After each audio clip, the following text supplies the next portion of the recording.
was raised in an era where every TV show was based off taking a woman shopping and forcing her to have a makeover she didn't want. I just think I knew more than I did.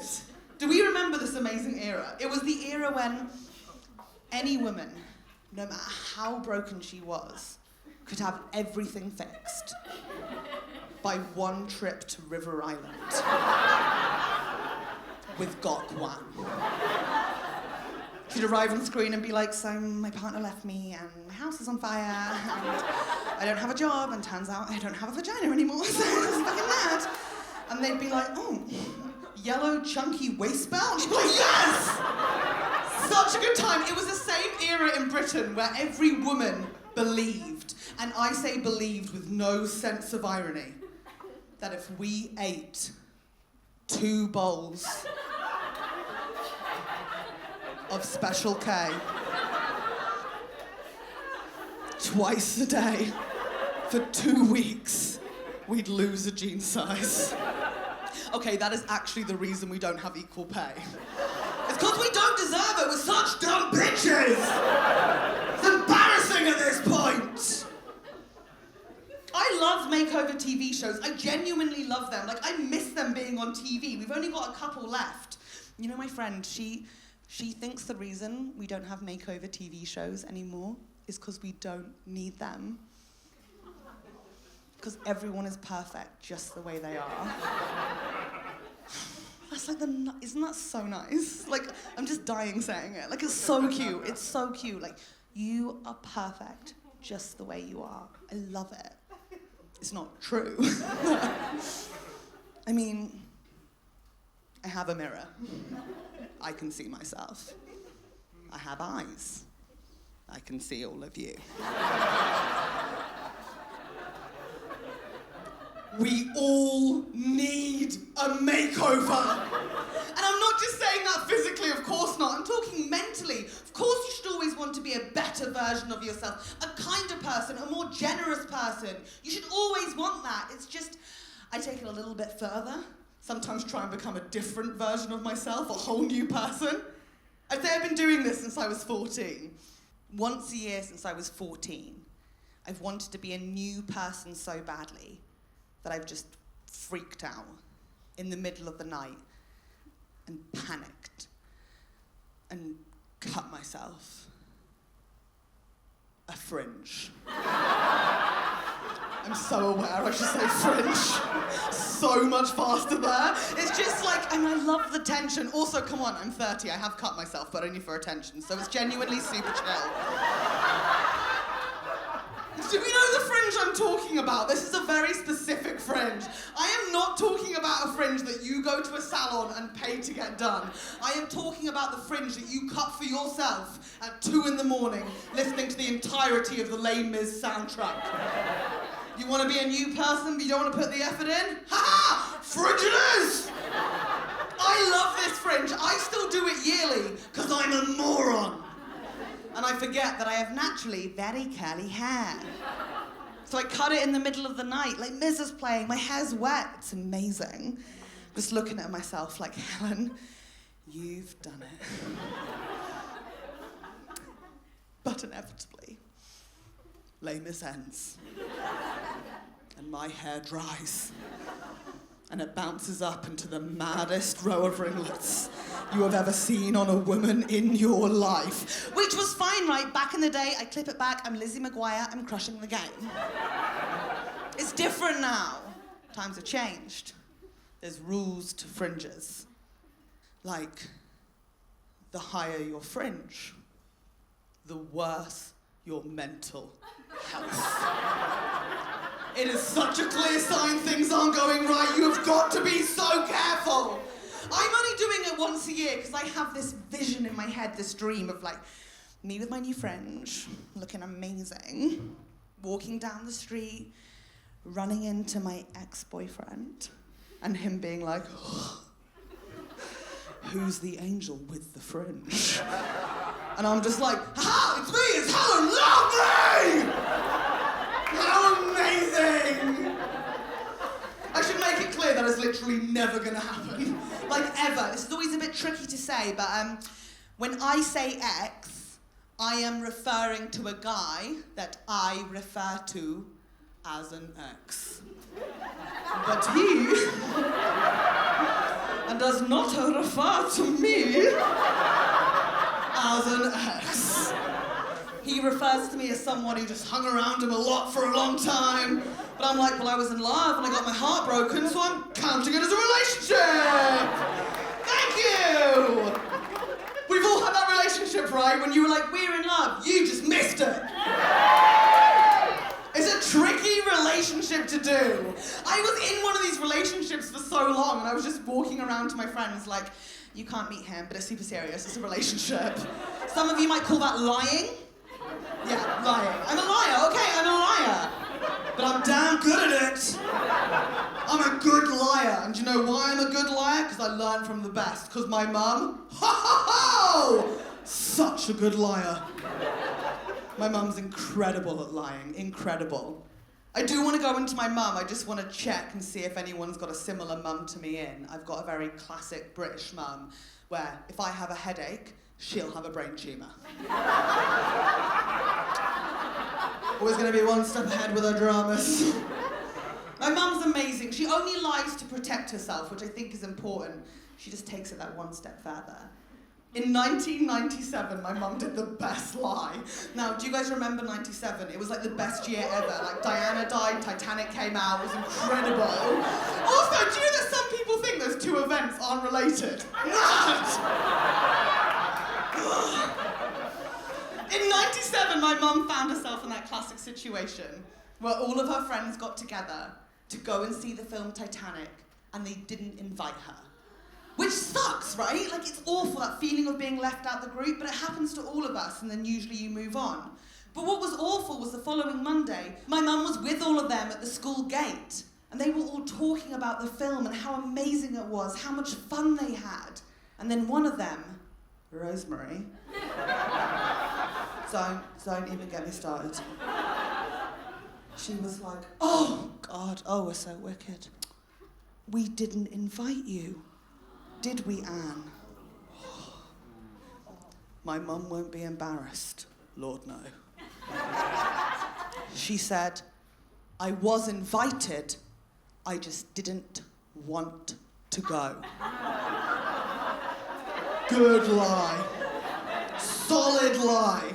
Self-preservation. Leave it there.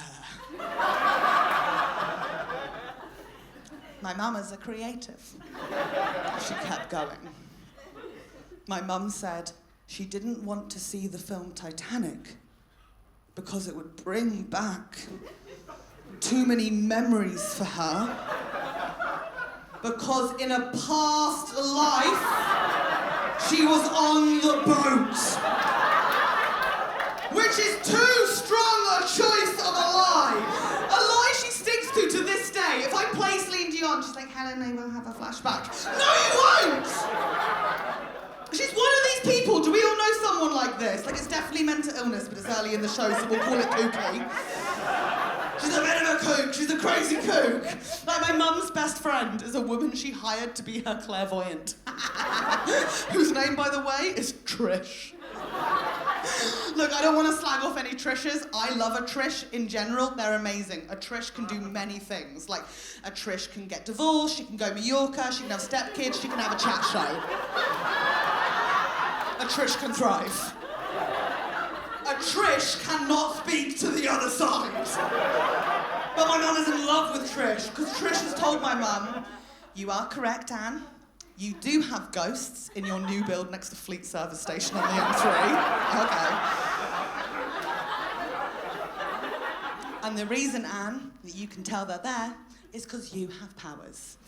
Because you are, in fact, a witch. Okay. And now Trish needs to meet me and my little sister, because apparently the women in our family are in a lineage. A lineage of witches.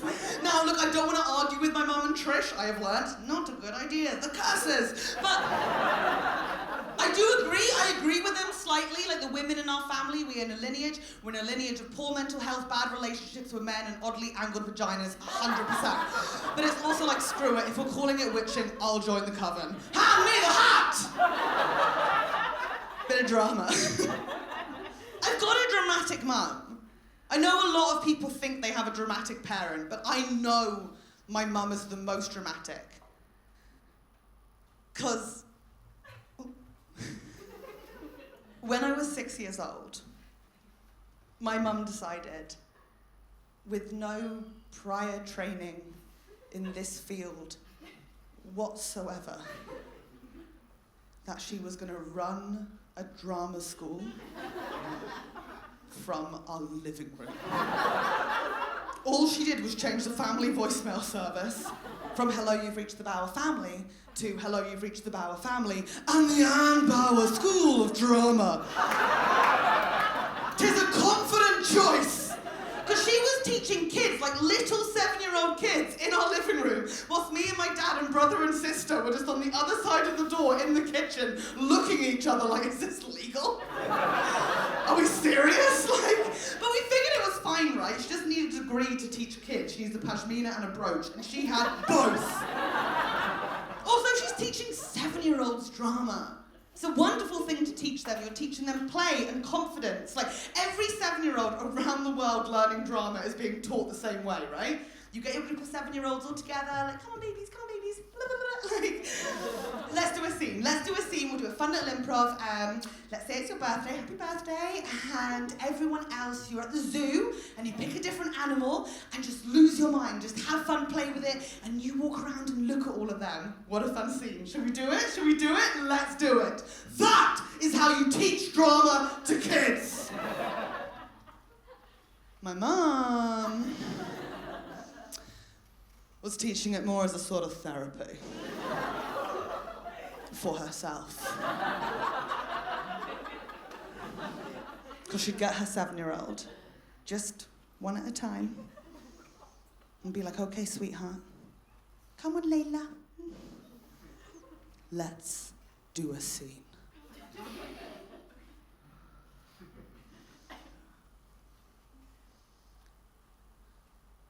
You're a middle-aged woman.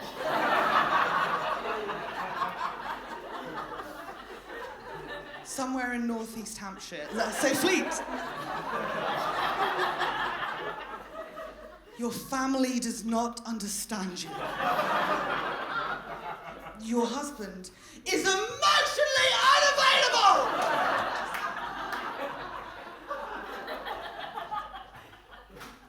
You have a migraine.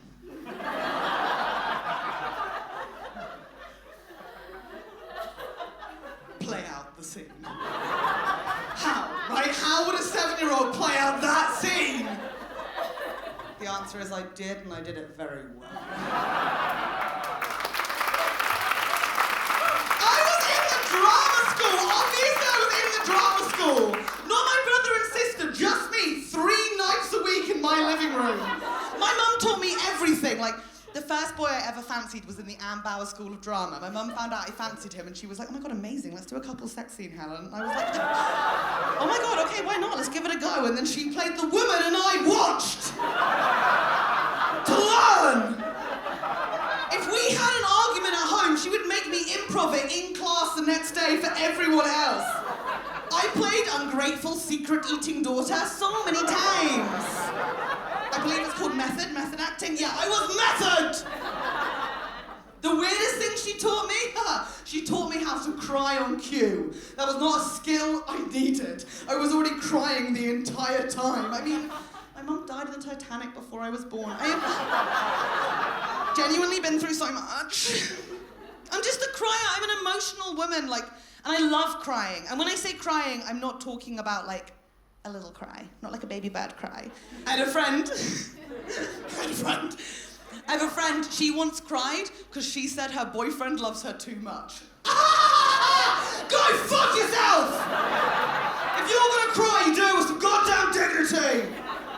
When I cry, I go for it. I do what's known as the life cry. Do you guys know the life cry? It's a cry when you cry about everything that's ever happened, everything that's gonna happen, and everything that's happening in that moment. Even though technically nothing's ever happened, it's gonna happen, and nothing's happening in that moment, but you're just like, oh my God.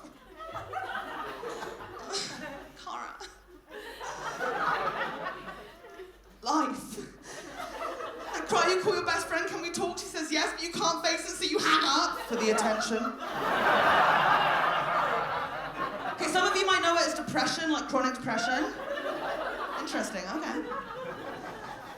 For anyone not getting this cry, I can best describe it as the cry where you really get the lyrics. To Jeff Buckley's Hallelujah. Even though it reflects our lives in no way. But you're just like, oh my fucking God. Shit. She tied him to the kitchen chair. She broke his throne. And she cut his hair. Oh my God. Did she give him a fringe?